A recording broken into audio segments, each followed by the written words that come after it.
Hello my friends, and welcome back to another Baldur's Gate 3 build guide. Hope you're all doing well. Today we're covering an absolute tabletop classic, the BarBEARian. Note the different pronunciation there.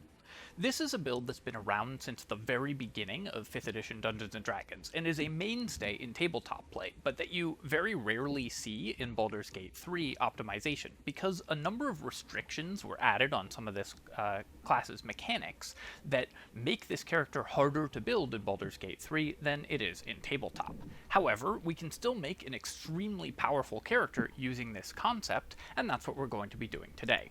This build is going to focus more on following the theme of being a gigantic angry bear beating the crap out of everything than absolutely mechanical optimization, so I probably wouldn't recommend it if it's your first honor mode run, but for tactician or below, this build will be incredible, and if you're a more experienced honor mode player, this will be an alternate take on a tank that you should find extremely satisfying and fun to play, and also you just get to be a gigantic angry bear, always jumping on things and knocking the tar out of them, and what's not to love about that. Before I begin, I do want to take a quick moment to say thank you so much to Infetsin for the €5 donation, and Bruce Flying Solo for the super generous $50 donation, thank you so much, as well as Alexandre Carchano, Inderdeep Singh, and Balloon Zombie for becoming channel members. Thank you so much, my friends, I really do appreciate the support. I'm using Halsin as the example character here because, I mean, come on, it's a build where we're turning into a gigantic bear and attacking in enraged bear form, so of course we're going to use the giant bear man. That being said, if you're building this character as a custom character, there actually are some races with significant benefits for this build. You might think it wouldn't matter because we're going to be fighting primarily in wild shape, but some racial bonuses are pretty significant for wild shaping builds. In particular, Dwergar's Enlarge works if you precast it before entering wild shape, so you can be an even bigger bear, and Wood Elf's bonus movement speed works even in wild shape as well. So that is another reason to stick with Halsin, because he's going to move faster in his wild shapes. Despite this being a wild shape focused build, we're not actually going to start with Druid, we're going to start with a level of Barbarian. This gets us Constitution save proficiency, which will allow us to maintain concentration on spells if we happen to want to do that. Now, most of the time you're going to be raging, and so you won't be able to concentrate on spells, but having the con save proficiency to do so is still very helpful, especially for fights where you don't have wild shape charges or don't have rage available, and just want to be a normal caster. This character is perfectly capable of being a totally reasonable druidic caster as well as a powerful melee fighter and tank, and part of what allows us to do that is the Barbarian con save proficiency, letting us concentrate on the powerful druid spells with much more ease. We also get to set our attribute selection here, and because this is a wild shape build, we're going to take a pretty unusual attribute selection for a barbarian, and also an unusual attribute selection for my builds in general. You may not have seen a build that I've done that uses this attribute split before.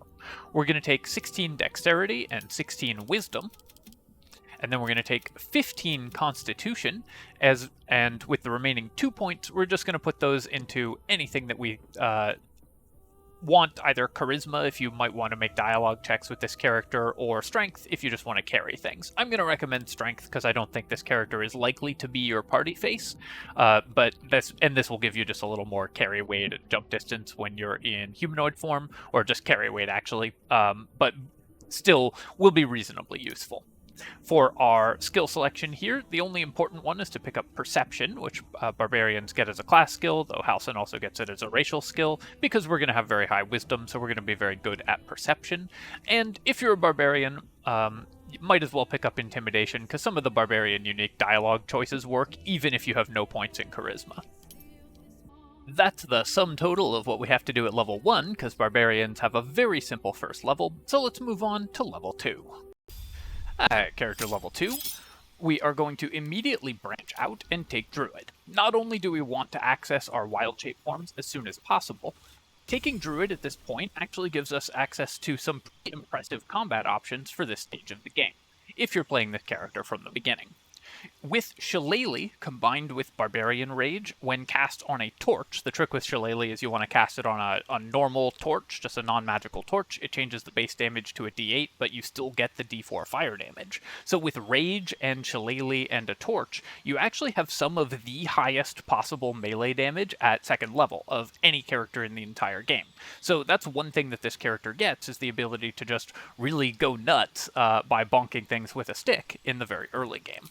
For our second cantrip here, we're just going to take Guidance, though if you have Guidance elsewhere in your party, you could consider taking Produce Flame for a ranged attack, but since your Shillelagh combo is going to be so excellent at this stage of the game, that will be your primary combat spell, and you might as well pick up Guidance. For our spell selection at this level, we're going to take Entangle, because remember, we're very good at concentrating on spells, so for fights where we're not raging and wading into combat, we can use Entangle and lock down a big group of enemies. Entangle in the early game is very powerful, and we're unlikely to lose concentration on it. And then we're going to take Long Strider and Enhanced Leap. These are both ritual spells, so they don't require spell slots, and give us a tremendous amount of mobility. With Long Strider plus Barbarian fast movement plus Enhanced Leap, we're going to be able to cover the entire battlefield very easily. Many of our wild shape forms have very good jump distances and also jumping based abilities, so Enhanced Leap works on those, and you can cast it before entering combat and still have the Enhanced Leap duration during combat, so you can gain a tremendous amount of mobility through these two spells. Finally, we're just going to pick up Healing Word because it's an amazing panic button to have available for your party. Other than that, no decisions to make at level 2, so let's move on to level 3. At character level 3, we get to take our second level Druid and get our Druid subclass, as well as access to Wild Shape. Now, at this point, we do run into some of the restrictions that Baldur's Gate 3 has placed on this character. In particular, it's changed the way that Circle of the Moon wild shaping works and Barbarian Rage has worked, so that they interact in a slightly awkward way that we're going to have to build our character to get around. In tabletop D&D, Circle of the Moon Druid can wild shape either as an action or as a bonus action, but in Baldur's Gate 3, they can only ever do it as a bonus action. That means that your Circle of the Moon wild shape will always conflict with your Barbarian Rage. Secondly, in Baldur's Gate 3, Barbarians can only enter Rage in combat. You have to actually be in combat in order to enter a Rage. That's not something that exists in tabletop, because the tabletop rules don't really distinguish between in combat or out of combat as a meaningful distinction. So that means that we have to have started the combat in order to Rage, and if we want to take Circle of the Moon Druid, which we do, because it's sort of the wild shape focused Druid class, we won't be able to Rage in the same turn that we wild shape. That means that for the early game, we're going to have a 2-turn setup, but that's actually okay, because if we took Circle of the Land Druid, for example, and raged and wild-shaped in the same turn, then our rage would immediately end, because we wouldn't have attacked someone on that turn unless we managed to take damage. So it's in the early game, what we're going to do for our combat is we're going to enter Rage and then make an attack, either a Shillelagh attack or a ranged attack, depending on whether we've precast Shillelagh, whether we can get into range or not. And then we can bonus action Wild Shape and make a subsequent attack to maintain our Rage. So that way we can make sure to maintain our Rage. It does take 2 turns in the very early game to set this up, but don't worry, we're going to get around that restriction as we level up. So at this level, your typical combat pattern is going to be to cast Shillelagh before combat starts. On the first turn of combat, you enter Rage and hit something with your Shillelagh, doing a bunch of damage, and then on the second turn of combat, you turn into usually a spider and then attack things. The spider wild shape is still usually the best one for you at this level, but it's actually better for you than it is for other druids at this point, because you have Barbarian Rage, which gives you resistance to all physical damage. So the 20 spider hit points are effectively doubled, except against magical attacks at this stage, and in the early game there won't be that many of those, so you can maintain your wild shape forms much more reliably than other characters, thanks to the damage resistance that you get, and of course we're going to be making that even stronger as we continue to level up. So let's go ahead and do that and go to level 4. At character level 4, we're going to take another level of Druid, because we want to increase the HP and power of our wild shape forms as quickly as possible, so we want to level up in Druid as much as we're going to immediately. For our spell selection here, our level 2 spells, there aren't a lot that we're going to want. Of course, remember, we aren't going to concentrate on spells mostly because when we are in combat, we're going to rage, which will break our concentration on spells. However, for fights where we're not raging, Spike Growth is still just absolutely fight-winning in many fights in the early game, so still very much worth keeping in mind. And you can also use Flame Blade if you are intending not to wild shape. This can give you a decent weapon. Doesn't take concentration. You can fight with it with Barbarian Rage. But mostly you're probably just going to be using Spike Growth for combats where you're not wild shaping. Moonbeam also for combats where you're not wild shaping is very good. And you may want to pick up Enhanceability for out-of-combat utility. Other than that, you will primarily be using melee attacks at this point in the game, so either Spike Growth wins the fight and then you just cast Spike Growth, or you aren't casting your higher level spells because you are attacking enemies as a spider. Druid level 4. We get to add in 2 more wild shape forms, including Deep Rothe form. Deep Rothe form is actually very good for us here. It does a ton of damage and has the charge, which is a very good way to make sure that we're always able to hit enemies. The charge does count as an attack for maintaining our rage. Because it does actually attack all enemies in the area. So you will be able to maintain your rage with the Rothe charge more easily thanks to the additional range that you get from the charge bonus. So we're probably mostly using Deep Rothe form at this point in the game. We also get a feat, and the feat that we are going to take, like with most wild shape builds, is going to be Tavern Brawler. We're going to increase our Constitution up to 16, which not only increases our Constitution, but any wild shape form with an odd Constitution, that bumps it up to an even Constitution number, which includes the Owl Bear, who has 17 Constitution. Taking Tavern Brawler will bump that up to 18, so our Owl Bear form will have higher Constitution. We also get an additional cantrip, so we can either take Resistance if we want it for the dialogue checks that require saving throws, or we can pick up Produce Flame if we feel like we're hurting for a ranged attack. At this point in the game, you probably are not, though, so I'm going to recommend taking Resistance. At level 6, let's go ahead and take another Druid level to, again, try to access our higher level wild shape forms as soon as possible, but also of course to get Wild Strike as soon as possible so we can make 2 attacks per action while wild shaped. We gain the benefits of this alongside our rage, meaning that we're still doing excellent wild shape damage at this stage of the game. We have Tavern Brawler, so any high strength wild shape form is doing a lot, or we can use strength elixirs to increase our wild shape damage even more. In honor mode, you only gain the bonus hit chance of Tavern Brawler, not the bonus damage, but that's the important part. Landing your attacks is much more important than adding a little bit of extra damage to them. So the fact that Tavern Brawler gives you the hit chance on Honor Mode means it's absolutely still worth taking on Honor Mode, and then even better on Tactician or below if you're playing on lower difficulty settings.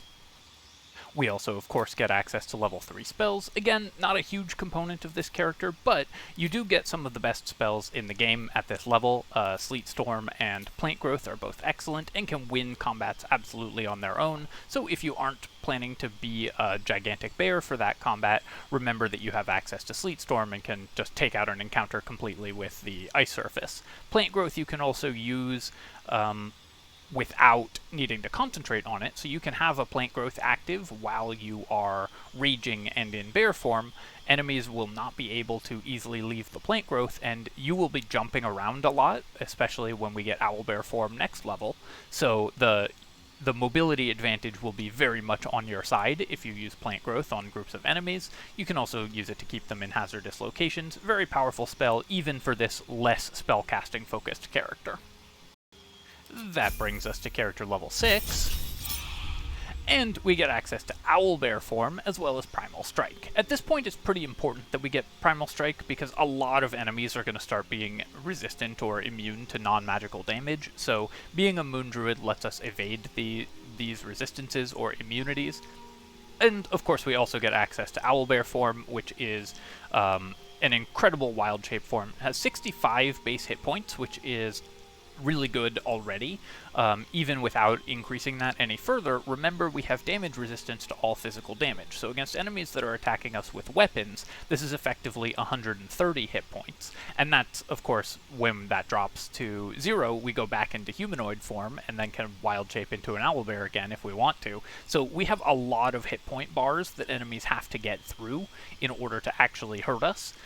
And our resistances make that much more difficult for them to do. Of course, the owlbear also has 20 base strength, so it gets the full benefit of Tavern Brawler right away, and can increase its strength even further with the owlbear rage, giving you +6 to your attacks with it with Tavern Brawler, meaning that you basically always land your attacks when you're in owlbear form when you have Tavern Brawler, meaning that this character's damage output, while not as high as some other characters, is incredibly consistent, and combined with the high resilience that you bring to the table, gives you a lot of power. Now, at this point in the game, we're a very powerful character because we're basically a druid that's just got con save proficiency from barbarian levels, so we can fight just as well as any other druid, and better in some ways, don't have to use the rage and wild shape combo at this stage. But we want to maximize that combo, so we definitely want to improve our Barbarian Rage, and ideally make it so that we can enter Rage and Wild Shape and attack all in the same turn, so that we can maximize the power of our character, and make sure that we are able to turn into a gigantic owlbear, and fight enemies immediately, rather than having to wait until the second turn of combat. In D&D, if you have to wait till the second turn of combat for something, often you just won't get to do that, because many combats end on the first turn, so we want to ensure that we're able to do that. There's a couple directions that we could go for our next level in order to make that happen, but I'm going to favor getting the core combo online as quickly as possible in terms of our level ups, so the next level that we are going to take is actually a complete sidetrack here, and we're going to go into Rogue. You can probably guess what this is going to be for, but of course it also gives us skill expertise, so we can gain expertise, we can gain, say, proficiency and expertise in sleight of hand, suddenly be really good at lockpicking, and we can gain expertise in perception and be amazing at finding traps, so this character can suddenly become one of the best trap finders in the game, just by taking a single rogue level, because we have high wisdom, high dexterity, and can gain expertise in both of the trap finding and disarming skills.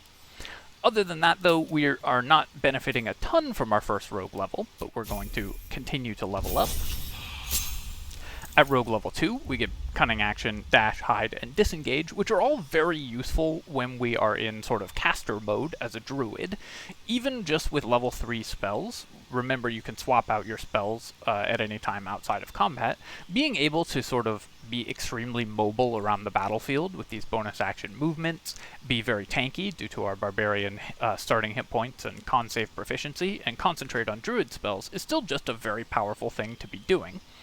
So don't underestimate these abilities, but of course the real feature that we are here for is at Rogue level 3 when we get Thief Rogue. This gives us an additional bonus action, which means that we can now bonus action Wild Shape and bonus action Rage in the same turn. So on the first turn of combat, we can enter Rage, then enter Wild Shape, and then make an attack all at once, which lets us immediately begin tanking and have all of our power at our disposal right off the beginning. Just an incredibly strong boost to this character. And of course, at this point in the game, we're now character level 10, resistance only to physical damage is no longer really cutting it. Many enemies are making magical attacks, so we want to be resistant to all kinds of damage, and luckily, there's an easy way for us to do that that's also extremely on theme.